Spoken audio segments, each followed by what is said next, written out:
శివాయ గురువే నమః. జ్ఞానక్షం యూట్యూబ్ ప్రేక్షకులందరికీ కూడా స్వాగతం. ఎవరికైనా సరే మీ యొక్క భార్యకి అవ్వచ్చు, మీ యొక్క భర్తకు అవ్వచ్చు, ప్రియుడికి అవ్వచ్చు, ప్రియురాలకు అవ్వచ్చు, గొడవలు అనేటువంటివి జరిగాయి అనుకోండి, మనస్పర్ధలు అనేటువంటివి జరిగాయి అనుకోండి, గుర్తు పెట్టుకోండి. వాళ్ళని హామీ పొందటానికో, లేకపోతే వాళ్ళతో ఏమన్నా కూడా బ్లాక్మెయిల్ చేయటానికో, లేకపోతే రివెంజ్ తీర్చుకోవటానికో, కావాలని కోపంతో కసితోని కనుక ఇది మీరు చేస్తున్నట్లు లేకపోతే చెయ్యాలి అని అనుకుంటున్నట్లయితే ఇప్పుడే మీరు ఈ యొక్క వీడియోని స్కిప్ చేసేయచ్చు, చూడాల్సిన అవసరం లేదు. ఎందుకంటే ఇటువంటి ఉద్దేశంతో గలిగి మీరు చేస్తే కనుక ఇది పని చెయ్యదు. కేవలం ప్యూర్ ఇంటెన్షన్స్ అంటూ ఉండాలి. వాళ్ళని నిజంగా మీరు మనస్ఫూర్తిగా ప్రేమించారు, ఏవో చెప్పుడు మాటలు వినడం వలనో, లేకపోతే మూడో వ్యక్తుల వలనో, లేకపోతే కుటుంబ సమస్యల వలనో, మీ మధ్యన ఏదైనా మనస్పర్ధల ద్వారానో ఇట్లాంటి సమస్యలు ఇబ్బందులు ఎదుర్కొన్నటువంటి వాళ్ళు మళ్ళీ కూడా తిరిగి వాళ్ళు మీ పట్ల ప్రేమ, ఆకర్షణ, అభిమానం ఇవన్నీ కూడా ఏర్పడాలి అనుకునేటువంటి వాళ్ళు ఈ యొక్క పరిహారం అనేటువంటిది చెయ్యండి. అర్థమైందా? చాలా శక్తివంతమైనటువంటి మోహిని వశీకరణ సాధన ఇది. ఏం చెయ్యాలంటే ఏదైనా సరే ఒక శుక్రవారం నాడు కానీ, లేదు అంటే ఒక పౌర్ణమి నాడు కానీ, పౌర్ణమి రాత్రిపూట ఉందా లేదా అనేది మీరు చూసుకోవాలి. పౌర్ణమి రాత్రి సమయంలో చెయ్యాలి, అర్ధరాత్రి చెయ్యాలన్నమాట. లేదు అంటే శుక్రవారం తెల్లవారితే శనివారం అనగా అర్ధరాత్రి చెయ్యాలి. శుక్రవారం అర్ధరాత్రి అంటే సుమారుగా రాత్రి 11 నుంచి 1 గంట మధ్యలో అనమాట, ఆ ప్రాంతంలో చెయ్యాలంటే తెల్లవారితే శనివారం అనగా అటువంటి శుక్రవారం అర్ధరాత్రి కానీ, పౌర్ణమి అర్ధరాత్రి కానీ మీరు ఈ యొక్క సాధన చెయ్యొచ్చు. ఇప్పుడు ఏం చెయ్యాలో జాగ్రత్తగా చెప్తున్నాను, వినండి. శుభ్రంగా స్నానం అనేటువంటిది చేసుకోండి. తలస్నానం కేవలం ఒక్క రాత్రేమో కాబట్టి తలస్నానం అనేటువంటిది చేసుకోండి. చక్కగా ఏకాంతంగా ఉండేటువంటి గదిలో కానీ, మీ యొక్క పూజా మందిరంలో కానీ చక్కగా కూర్చోండి. ఒక తెలుపు రంగు, లేదు అంటే ఎరుపు రంగు, రెండిట్లో ఏదైనా సరే పర్వాలేదు. ఎరుపు కానీ తెలుపు కానీ ఈ రెండిట్లో ఏదో ఒక వస్త్రాన్ని జాగ్రత్తగా ఏర్పరచుకోండి. పాతదైనా పర్వాలేదు, కొత్తదైనా పర్వాలేదు. ఏదైనా క్లాత్ పీస్ కానీ, లేకపోతే బ్లౌజ్ పీస్ వంటిది ఏదైనా సరే పర్వాలేదు. ఏర్పరచుకుని ఇప్పుడు దాని పక్కన నువ్వుల నూనెతో కానీ, ఆవు నేతితో కానీ ఒక దీపం అయితే మొట్టమొదటిగా వెలిగించుకోండి. వెలిగించుకున్న తర్వాత ఇప్పుడు మీరు ఏం చెయ్యాలి, ఇప్పుడు ఒక తెల్లటి కాగితం తీసుకోండి. ఆ యొక్క తెల్లటి కాగితం మీదన ఒక రెడ్ పెన్ అనేటువంటిది వాడి మీరు ఇప్పుడు ఎవరినైతే వశీకరణ చేసుకోవాలని అనుకుంటున్నారో వాళ్ళ యొక్క పేరు ఆ యొక్క తెల్లటి కాగితం మీదన మొట్టమొదటిగా రాయండి. రాసిన తర్వాత ఆ యొక్క కాగితం కిందన ఓం క్లీం మోహిని స్వాహ అనబడేటువంటి ఈ యొక్క మంత్రం ఒక 11 సార్లు రాయాలన్నమాట.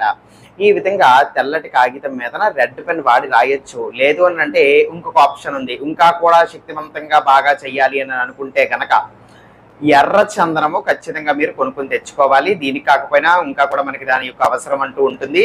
ఎర్ర చందనము, ఈ యొక్క ఎర్ర చందనంలో 2 చుక్కలు నీరు అనేటువంటిది వాడి ఒక అగరబత్తి పొల్ల ఏదైనా సరే వాడి ఇప్పుడు నేను చెప్పినటువంటి విధంగా, లేకపోతే ఏదైనా సరే మీకు ఏ పొల్ల అనుకూలంగా ఉంటే ఆ యొక్క పొల్లతో ఎర్ర చందనంలో కాస్త 4 చుక్కలు నీళ్ళు అనేటువంటిది వాడి చక్కగా చిక్కగా కలుపుకొని ఆ యొక్క పేస్ట్తోని ఆ యొక్క వ్యక్తి యొక్క పేరు, దాని కిందనేమొచ్చి ఓం క్లీం మోహిని స్వాహ అనబడేటువంటి మంత్రాన్ని ఒక 11 సార్లు మీరు రాయవలసి ఉంటుంది. ఒకవేళ ఆ విధంగా మీకు కొంచెం కష్టంగా అనిపిస్తే ఇప్పుడు నేను చెప్పాను కదా, కాగితం మీద మొట్టమొదటిగా రెడ్ పెన్తో రాయండి అని చెప్పి, ఈ విధంగా రాసినటువంటి ఆ యొక్క కాగితం ఏదైతే ఉందో ఇప్పుడు ఎర్ర చందనం ఉంటుంది కదా, ఎర్ర చందనంలో 2 చుక్కల తేనె, అలాగే ఒక 2 చుక్కల నీళ్లు తేనె, ఈ 2 కూడా ఎర్ర చందనంతో కలిపి చక్కగా ఇప్పుడు ఈ యొక్క పేస్ట్ని మొత్తం ఆ తెల్ల కాగితానికి జాగ్రత్తగా అలకండి. జాగ్రత్తగా మొత్తం అంతా కూడా అలికేసేయండి. అలికేసిన తర్వాత ఇప్పుడు ఈ యొక్క కాగితాన్ని మీరు తెచ్చి పెట్టుకున్నటువంటి ఆ యొక్క తెలుపు రంగు యొక్క గుడ్డ కానీ, లేకపోతే ఎరుపు రంగు యొక్క గుడ్డ కానీ ఆ యొక్క గుడ్డ మీదన పెట్టాలి. పెట్టిన తర్వాత ఆ యొక్క కాగితం మీదన ఒక 2 లవంగాలు, 2 యాలక్కాయలు ఈ 2 కూడా పెట్టండి. పెట్టిన తర్వాత ఇప్పుడు ఎర్ర చందనం తీసుకోండి. ఎర్ర చందనం తీసుకొని, అర్థమైందా, ఎర్ర చందనం తీసుకొని ఆ యొక్క కాగితం మీదన జల్లండి. జల్లిన తర్వాత ఇప్పుడు ఆ వ్యక్తి అంటే ఎవరినైతే మీరు వశీకరించుకోవాలనుకుంటున్నారో ఆ యొక్క వ్యక్తి యొక్క ఫోటో అనేటువంటిది కావాలన్నమాట. ఇంకా చాలా శక్తివంతంగా అద్భుతంగా పనిచేయడం కోసం కొంతమంది దగ్గర ఫోటో లేకపోతే మళ్ళీ ఇంకొక తెల్లటి కాగితం చక్కగా తీసుకుని దాని మీద ఆ వ్యక్తి యొక్క పేరు అనేటువంటిది రాసుకోవచ్చు. రెడ్ పెన్తో రాసుకుని ఎర్రచంద్రం అనేటువంటిది అలకచ్చు. ఫోటో ఉన్నటువంటి వాళ్ళైతే ఖచ్చితంగా ఫోటోనే వాడండి. ఆ విధంగా ఫోటో అనేటువంటిది తీసుకుని ఆ యొక్క కాగితం అనేటువంటిది పెట్టి దాని కింద మంత్రం అది రాసినటువంటి ఆ కాగితం ఉంది కదా, ఆ యొక్క కాగితం మీద మధ్యలో ఆ పాస్పోర్ట్ సైజ్ ఫోటో అనేటువంటిది పెడతారు. పెట్టి ఆ ఫోటో చుట్టూరా ఎర్రచంద్రం అనేటువంటిది జల్లాలన్నమాట. ఎర్రచంద్రం అనేటువంటిది జల్లి గుండ్రంగా జల్లిన తర్వాత ఇప్పుడు ఆ యొక్క ఫోటో మీద ఎర్రటి గులాబీ పువ్వులు రేఖలు, అలాగే ఒక ఎరుపు గులాబీ పువ్వు, ఒక 2 పుష్పాలు చక్కగా వేసేయండి. వేసేసిన తర్వాత ఇప్పుడు మీరు కళ్ళు మూసుకుని ఆ వ్యక్తి మిమ్మల్ని చూసి నవ్వుతున్నారు, ఆ వ్యక్తిని మీరు తలుచుకుంటూ ఆ వ్యక్తిని ఊహించుకుంటూ ఏకాగ్రతతో కాన్సన్ట్రేషన్తో మంత్రం అనేటువంటిది జపం చేయాలి. కనీసం ఒక 108 సార్లు. ఓం క్లీం మోహిని స్వాహ, ఇది ఆ యొక్క మంత్రము. 108 సార్లు ఆ వ్యక్తి గురించి తలుచుకుంటూ ఊహించుకుంటూ మీరు జపం చెయ్యాలి. ఒకవేళ ఈ 108 సార్లు మీరు జపం చేసే సమయంలో మీరంత ఏకాగ్రత అనేటువంటిది లగ్నం చేయలేకపోతున్నారు, వేరే ఆలోచనలు వస్తున్నాయి, వాళ్ళని ఊహించుకోవడం తలుచుకోవడం అనేటువంటిది మీరు మర్చిపోతున్నారు అనుకోండి, ఒక 500 సార్లు చేయటానికి ప్రయత్నించండి. ఈ యొక్క మంత్ర జపాన్ని ఊహించుకుని తలుచుకుంటూ, అంటే మీకు ఆ యొక్క వ్యక్తి మళ్ళీ గుర్తుకొస్తున్నప్పుడు మళ్ళీ మీరు కొనసాగించవచ్చు అనమాట. కాబట్టి కొంచెం సంఖ్య పెంచుకోండి, అది శక్తివంతంగా పనిచేయటం కోసం. అర్థమైందా? ఈ విధంగా జపం పూర్తయిపోయిన తర్వాత ఒక ఆరతి అనమాట, ఒక కర్పూరపు బిళ్ళ వెలిగించండి.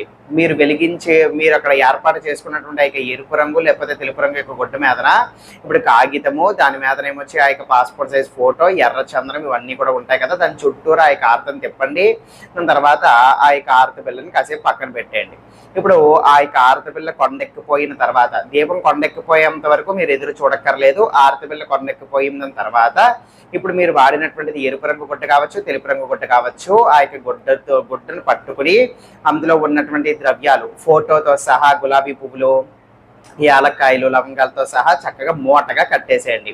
మూటగా కట్టేసిన తర్వాత మీరు ఇప్పుడు పడుకుంటారు కదా, మీరు పడుకునేటువంటి చోట మీ యొక్క తలగడ దిండు కిందన పెట్టుకొని పడుకోండి. పడుకున్న తర్వాత రాత్రిపూట మీరు పడుకున్నా సరే మీరు కళ్ళు మూసుకుని ఒక 5 నిమిషాల పాటు వాళ్ళని తలుచుకొని ఊహించుకోండి. కఠినంగానో హార్ష్గానో లేకపోతే కోపంగా కాకుండా చాలా ప్రేమగా వాళ్ళని చూస్తున్నట్టుగా ఊహించుకోండి. వాళ్ళు కూడా మిమ్మల్ని ప్రేమగా చూస్తున్నట్టుగా ఊహించుకోండి. మీ యొక్క ప్రేమ వాళ్ళకి అర్థమవుతోంది, వాళ్ళు కూడా మిమ్మల్ని తిరిగి ప్రేమిస్తున్నారు, వాళ్ళు కూడా తిరిగి మిమ్మల్ని ఇష్టపడుతున్నారు, మిమ్మల్ని కోరుకుంటున్నారు, కావాలనుకుంటున్నారు అని అనేటువంటి విధంగా ఒక 5 నిమిషాలు ఊహించుకుంటూ ఉండండి. తర్వాత మీరు నిద్రలోకి వెళ్ళిపోవచ్చు. అర్థమైందా? ఈ విధంగా ఆ రోజు రాత్రి పూర్తయిపోతుంది కదా, మళ్ళీ మరుసటి రోజు రాత్రి పూట మళ్ళీ కూడా ఆ యొక్క మూట అదే విధంగానే ఉండాలి. మీరు పడుకునేటువంటి సమయంలో మళ్ళీ ఆ యొక్క మూటను తీయండి, చేతిలో పడుకోండి. మంచం మీదే చేయొచ్చు, ఇంకా మళ్ళీ పూజా మందిరంలోకో లేకపోతే గదిలోకో వెళ్ళాల్సిన అవసరం లేదు. మీరు ఎక్కడైతే పడుకుంటున్నారో మీ తలగడ కింద మూట పెట్టుకున్నారు కదా, ఆ యొక్క మూటను తీసుకుని చేతిలో పట్టుకుని ఆ యొక్క మంత్రం ఓం క్లీం మోహిని స్వాహ ఒక 11 సార్లు కానీ 21 సార్లు కానీ మీరు పడుకునేటువంటి ముందు ఆ వ్యక్తిని ఊహించుకుంటూ తలుచుకుంటూ ఆ విధంగా మంత్రం అనేటువంటి చెప్పుకోవటం, తలగడ కిందను పెట్టేసుకోవటం, పడుకుంటుకోవటం. ఈ విధంగా పడుకుండిపోయి ఒక 5 నిమిషాలు వాళ్ళ గురించి ఊహించుకోవటం. ఈ విధంగా మొదలు పెట్టినటువంటి రోజు నుంచి వరుసగా ఒక 7 రాత్రులు గడిచేటువంటి విధంగా ఒక 7 రాత్రుల పాటు చేయాలి. 8వ రోజున ఏం చెయ్యాలి?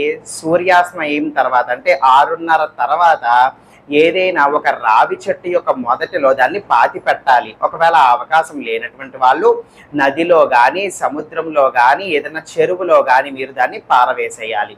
ఈ విధంగా చేస్తే మీరు కోరుకుంటున్నటువంటి వ్యక్తి నుంచి మీరు తిరిగి ప్రేమ, ఆకర్షణ, అభిమానము ఇవన్నీ కూడా మళ్ళీ తిరిగి పొందేటువంటి అవకాశం అంటూ ఉంటుందన్నమాట.